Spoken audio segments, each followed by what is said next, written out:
The daily chart does still remain in positive territory. Are we going to be able to go up, or are we going to do what we suggested could happen early on in this week? And we'll check that out. But I think it's important that early on in this video, we talk about what's to come tomorrow, because there is some potential for some data drops going into tomorrow. So I wanted to bring that to your attention right away at the beginning of this video. We do have the potential, right? The potential for all of this data to potentially be dropped tomorrow. I would say before market hours or after market hours. The reason for that is because they're not going to make it easy on traders. They want to shift money around because this whole thing is going to be manipulated based on whatever data we do get. And therefore, they're not going to do it while you can actually move your money around with options. They are going to screw over someone tomorrow, but will it be the bulls? Will it be the bears? Well, let's get you guys some daily expected moves so that you can be prepared and look at some information so that you can look at the day ahead and go into it with some confidence. Let's go.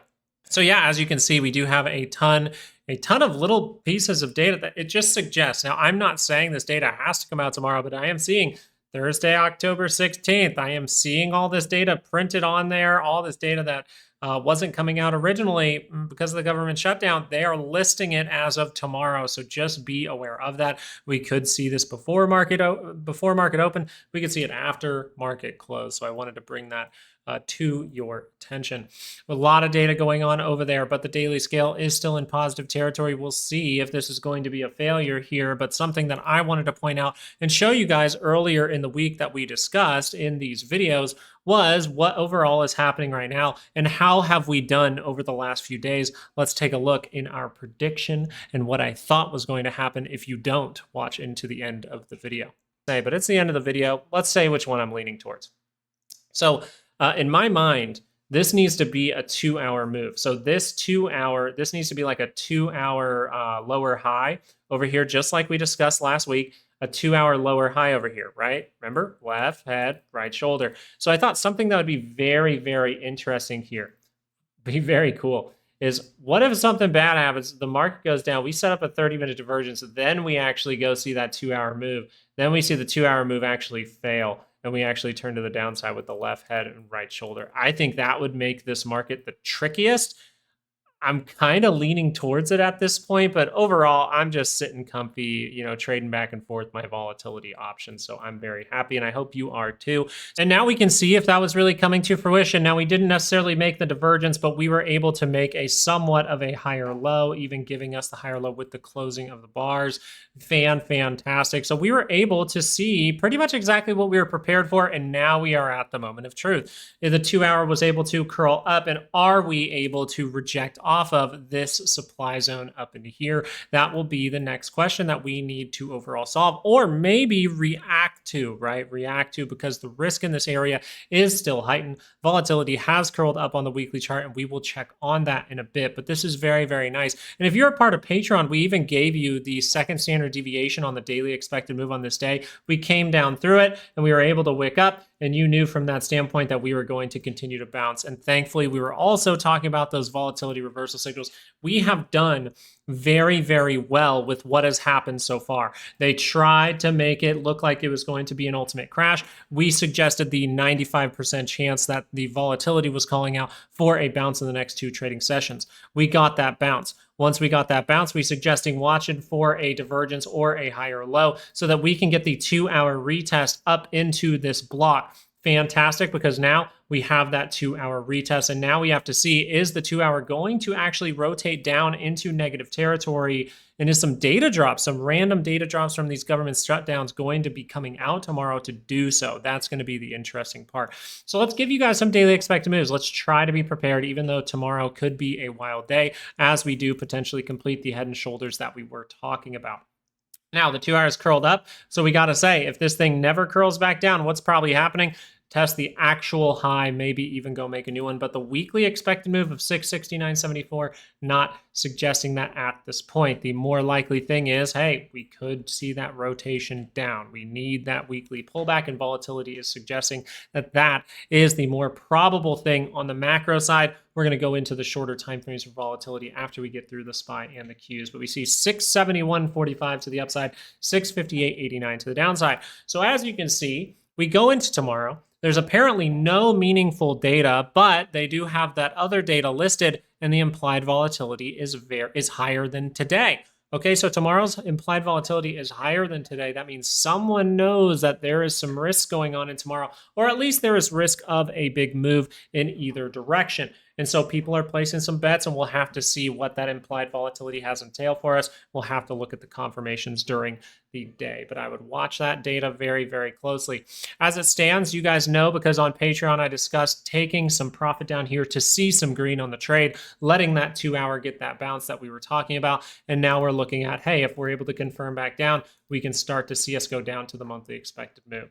As of right now, this would be very, very simple. If the 2 hour crosses down and you don't make a divergence, right, you don't see something like this really fast, to turn around and go up to the monthly expected move, but instead you wipe that out, you don't create divergence. It would say if the 2 hour is able to cross down, then we should test these lows, go make a new low. And that's where we would heavily be leaning towards the monthly expected downside move. Watch out for a divergence, right? We're always paying attention to both sides, how there can be tricks and traps, because we do not know the future. The sooner you admit that to yourself as a trader, the sooner you can start to actually believe in the probabilities.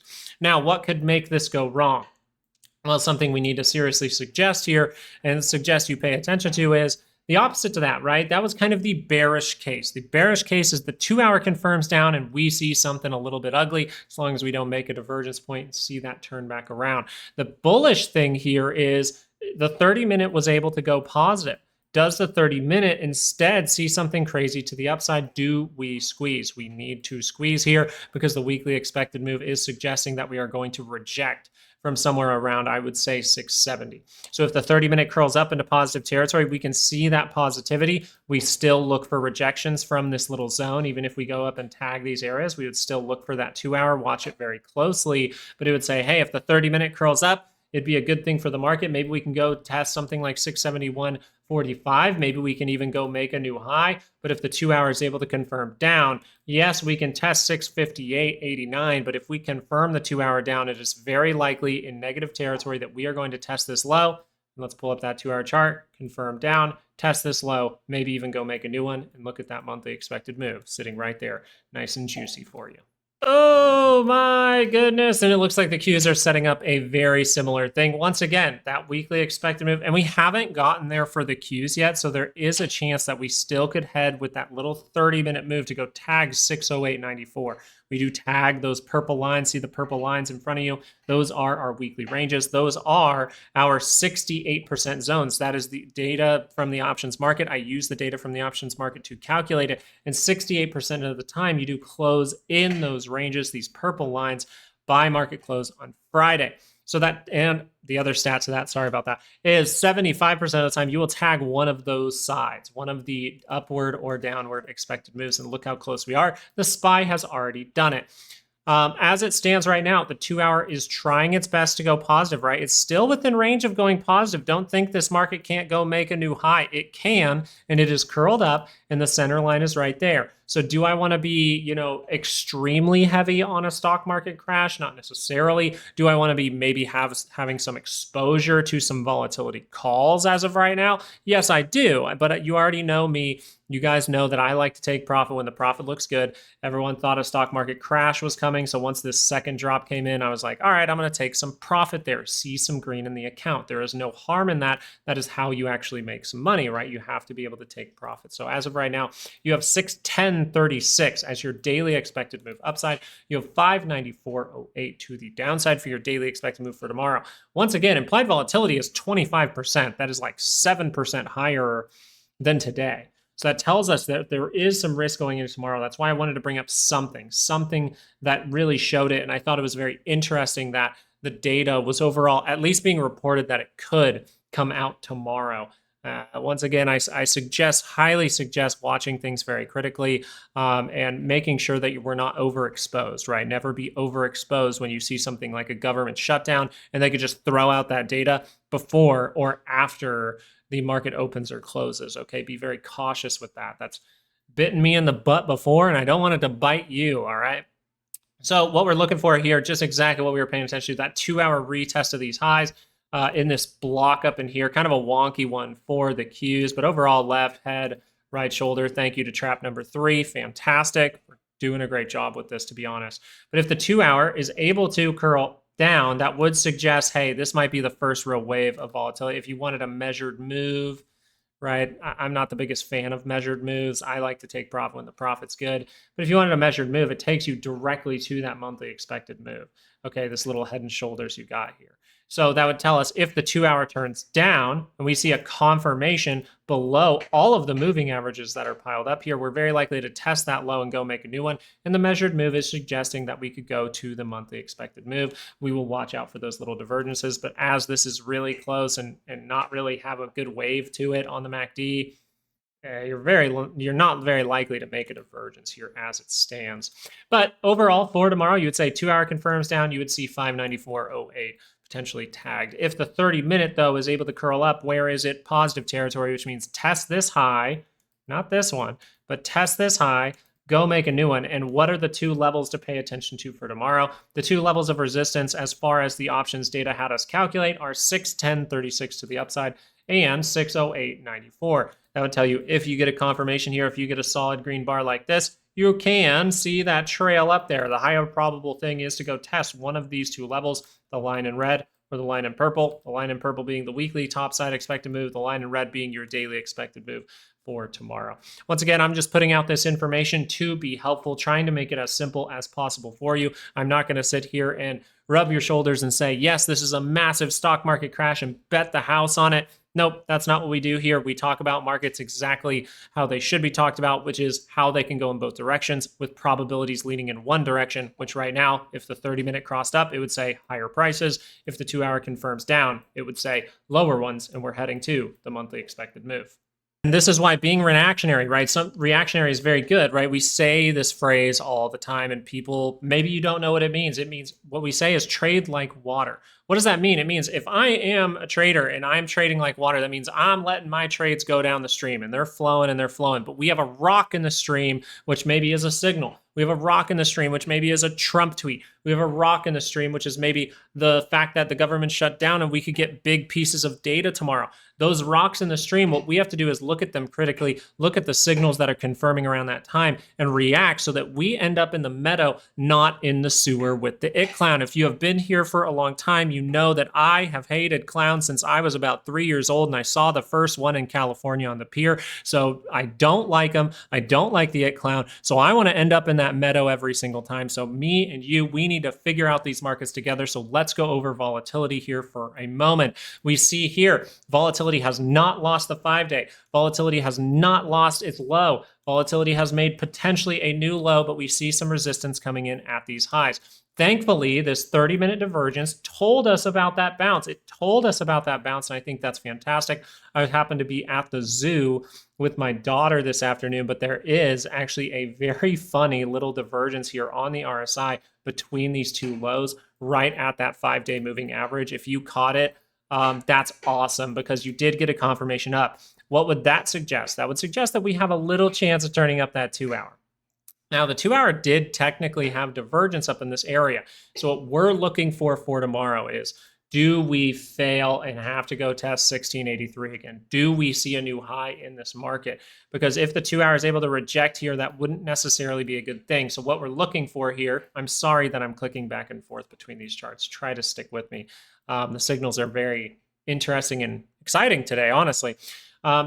The bullish thing, and this is going to be backwards because it is the VIX, right? The bullish thing here is if VIX is able to curl down, it is relatively close to the center line. I would say that is close enough that you could say if that curls down and makes a new low in negative territory, that could be a problem because you're doing what? You are losing the 5-day moving average. But instead, if the 2-hour is able to curl up into positive territory, and remember this, bigger time frames have more momentum. The 2-hour has more momentum than the 30-minute.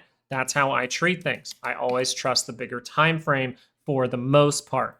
If we do see the 2-hour able to confirm, even if the 30-minute curls down first, we see that 2-hour confirm at any time in positive territory, that means that the next wave of volatility is coming. That means that we are very, very highly probable to test all these highs again. But since we have already tested them multiple times, it would be very likely to break through. And that can be where big volatility comes in. After that does happen, or if it does happen, right, it is a probability, we will be looking for those reversal signals to catch everyone who is caught off guard, who now starts to bet on stock market crash. We're going to start to look at the signals to see where we're going to get the dead cat bounce at that time. We are always, always, always one step ahead, never one step behind. So let's stay a step ahead, just like we did with the SPY here, just like we did early on in the week when we called out that we really, really figured that the market would want to be tricky here, create that little 30-minute divergence or higher low, get that 2-hour retest, give us that right shoulder, and then we're able to see a downward move. We will see what the market shapes up for us. We are not magicians or mind readers, but we have gone through the signals very thoroughly to help you in the next trading sessions. Thank you so much for watching this video. I really do appreciate it. If you want to join the Patreon, there are links down in the description for some learning material and to join the Patreon down there if you want to join us over there. We did put out a pretty extensive update video where my voice was kind of lost. That's why I didn't have a video yesterday. But my voice is feeling a lot better today, and I hope you guys do have a great, great rest of your week trading. I really, really do. I hope you guys have all the luck in the world with your trades, but you don't need luck because you have the skills to do it. You have the confidence to do it, and make sure to be trading like water out there. All right? Peace out, guys. Have a great, great, great night. All right? Peace.